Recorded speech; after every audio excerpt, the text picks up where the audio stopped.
여자풀이 겨자 나무가 되게 하고 순수한 무교병이 되어야 하는데 밀가루에 누룩을 넣고 부풀어 변형된 교회가 되게 하는 것입니다. 사탄은 비정상적인 그리스도인이 되게 만들어서 결국 천국에 이르지 못하게 하는 것입니다. 첫 번째 비유부터 네 번째 비유까지 모두 곡식 비유입니다. 우리가 천국에 이르는 정상적인 그리스도인이 되려면 단순합니다.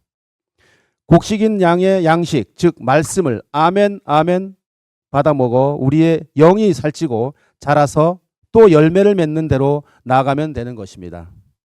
그러나 이제 보화와 진주는 곡식과는 전혀 다릅니다. 보화는 보석을 말하고 진주는 아주 값비싼 진주를 말하고 있습니다. 먼저 우리가 기억해야 할 것은 이 모두 천국 비유라는 것입니다. 천국은 처음에 말씀드린 바와 같이 하늘로 올라가는 천국만 있는 것이 아닙니다. 이 땅에도 천국이 있습니다. 과거 천국, 현재 천국. 요한계시록 21장 말씀을 보면 천국의 외벽은 보석으로 꾸며져 있다고 말씀하고 있습니다. 그 성벽은 벽여기로 쌓였고 그 성은 정금인데 맑은 유리 같더라. 그 성의 성곽의 기초석은 각색 보석으로 꾸며졌는데 첫째 기초석은 벽옥이요, 둘째는 남보석이요, 셋째는 옥수요, 넷째는 녹보석이요, 다섯째는 홍만호요, 여섯째는 홍보석이요, 일곱째는 황옥이요, 여덟째는 녹옥이요, 아홉째는 담홍옥이요, 열째는 비치옥이요, 열한째는 청옥이요, 열두째는 자수정이라. 이 12문을 12진주는 각 문마다 한 개의 진주로 되어 있고 성의 길을 맑은 유리와 같다 정금이라는 말씀을 하고 있습니다. 성곽 외 외벽은 보석이지만 문은 12진주의 문입니다. 우리가 어느 집을 볼 때 문을 보고 그 집을 판단하지는 않습니다.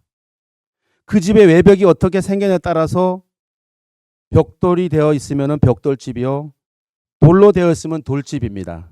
콘크리트 벽이 되어 있으면 콘크리트 건물이라고 하고 있습니다. 즉 외벽에 천국이 나타나 있고 천국을 상징합니다. 그러나 문이 드러난 곳이 들어갈 수 있는 방법을 말하고 있습니다. 천국은 어떻게 들어가는 걸까요? 열쇠가 있어야 들어가죠. 마태복음 16장 16절 19절 말씀, 시몬 베드로가 대답하되 이르시되 주는 그리스도시요 살아계신 하나님의 아들이시니, 예수께서 대답하여 이르시되 바요요 시몬아, 내가 복이 있도다. 이를 내가 알게 한 이는 혈육이 아니요 하늘에 계신 내 아버지니라. 또 내가 내게 이르노니 너는 베드로라. 내가 이 반석에 내 교회를 세우리니 음부의 권세가 이기지 못하리니, 내가 천국 열쇠를 내게 주리니 내가 땅에서 무엇이든지 매면 하늘에서도 매일 것이라. 내가 땅에서도 무엇이든지 풀면 하늘에서도 풀리리라. 다시고 열쇠를 주시면서 교회를 세우시겠다고 말씀하셨습니다. 즉 교회가 열쇠입니다. 12진주문이 것입니다. 그러므로 보화는 천국을 상징하고 진주는 교회를 상징합니다. 보화를 발견한 사람은 누굴까요? 자기 소유를 다 팔아 보화를 산 예수님을 말씀하고 계십니다.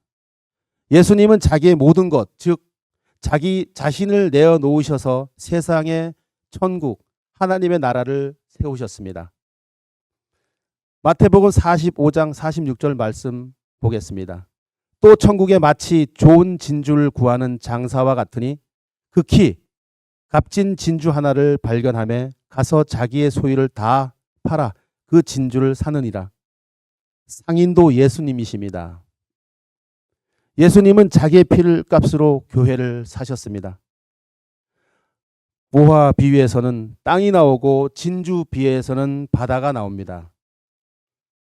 땅은 세상을 말합니다. 바다는 사탄으로 말미암아 타락된 세상을 말합니다. 차이가 많이 있습니다. 예수님은 땅을 사셨지 바다를 사시지는 않으셨습니다. 같은 세상인 것 같으나 타락입니다. 타락된 곳에서 진주가 있고 하나님의 창조 원리 가운데 있는 땅은 보화가 되는 것입니다. 즉 예수님은 세상에 하나님 나라를 세우기를 원하셨으며 타락된 곳에는 진주 즉 교회를 세우시기 원하셨습니다. 보화 즉 보석은 천국을 나타내는 것이며 우리는 우리의 영적인 삶을 통해서 세상에 천국이 있음을 보여주는 보석 같은 삶을 살아야 합니다. 그리고 타락된 세상에는 교회가 오직 예수님을 전도해서 믿게 함으로써 말미암아 생명을 구하는 교회가 되어야 하는 것입니다. 보석 같은 삶을 살아서 천국을 보여주며 진주 같은 삶을 살아서 영혼을 구원하리라. 할렐루야. 그런데 보석은 땅에 감추어져 있다고 합니다. 세상 사람들은 이 땅에 천국이 있는 줄 전혀 모릅니다.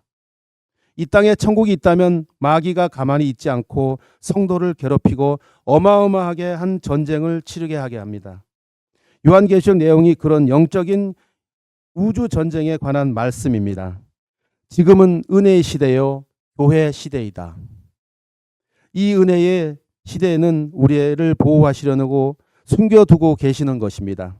그러니 우리는 보석같이 반짝반짝 빛나지만 땅속에서 감추어놓은 보석들입니다. 할렐루야.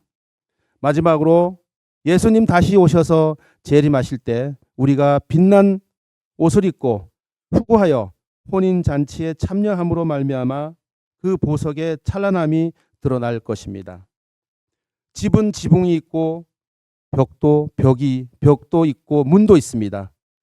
외벽인 보석이나 문인 진주나 다 같은 천국입니다. 마찬가지로 이 세상에서 교회는 천국이요 천국은 교회인 것입니다. 세상 사람들에게는 감추어져 있고 구별되어 있으나 영혼을 구원하고 교회 안에서 천국과 같은 삶을 살고 있다면 주님 기뻐하시기는 교회가 될 것입니다. 세상 사람들이 이렇게 말합니다. 교회 다니는 사람들 정말 이해하지 못하겠어. 저들은 도대체 뭘 하는지 모르겠어. 그런데 한 가지 아는 것은 그 사람들은 다 좋은 사람들이야. 그러면 감추어진 보화는 진주 같은 삶을 살고 있는 것입니다. 우리들의 인생에는 기뻐하지 않을 수 있는 틈이 없습니다. 왜냐하면 하나님께서는 여러분을 쉴 틈 없이 사랑하고 계시기 때문입니다. 여러분은 하나님을 붙잡고 살아가다 어느 순간 그 잡았던 손을 놓기도 했지만 그래서 정작 하나님을 찾아야 하는 순간에도 그분은 항상 계시지 않는 것처럼 살아갔더라도 하나님께서는 단 한순간도 쉬지 않고 우리들을 한 번도 버리지 또한 놓지 않으시며 한순간도 우리에게 당신의 눈을 떼지 않고 우리들을 사랑하시기 때문입니다. 그러므로 우리는 바울이 고백했던 기쁨밖에 없는 그 인생을 이해할 수 있습니다. 항상 기뻐하라. 그러므로 우리는 주님의 진주이며 주님과 함께 그 진주의 아름다움을 누리고 있고 그것을 소유한 모든 우리 성도 여러분들입니다. 그리고 동시에 그 진주를 향해서 말씀할 수 없이 귀한 보화를 향해서 그 보화가 되는 길을 걷고 있는 것입니다. 여러분은 보화이면서 동시에 그 보화가 되는 길을 걷고 있는 사람들이므로 하나님과 함께 그 진주의 기쁨을 온전히 누리고 즐거워하고 그 밭에 감추어진 보화의 영광을 함께 누리는 그날까지 우리들은 결코 악에게 지지 말고 사탄의 유혹에도 넘어지지 않으며 주님께서 여러분들과 함께 하신다면 그 사실로 인해 쉬지 않고 기뻐하시며 즐겁게 이 길을 승리하여 나아가시길 바랍니다. 오늘은 평신도 주일입니다. 평신도나 목회자나 다 주님의 만인 제사장입니다. 우리 모두 이 땅에서 아름다운 천국의 영적 삶을 살아 주님 다시 오실 날 허락하신 말씀처럼 주님의 신부로 들림 받기를 주 예수님의 이름으로 축원합니다.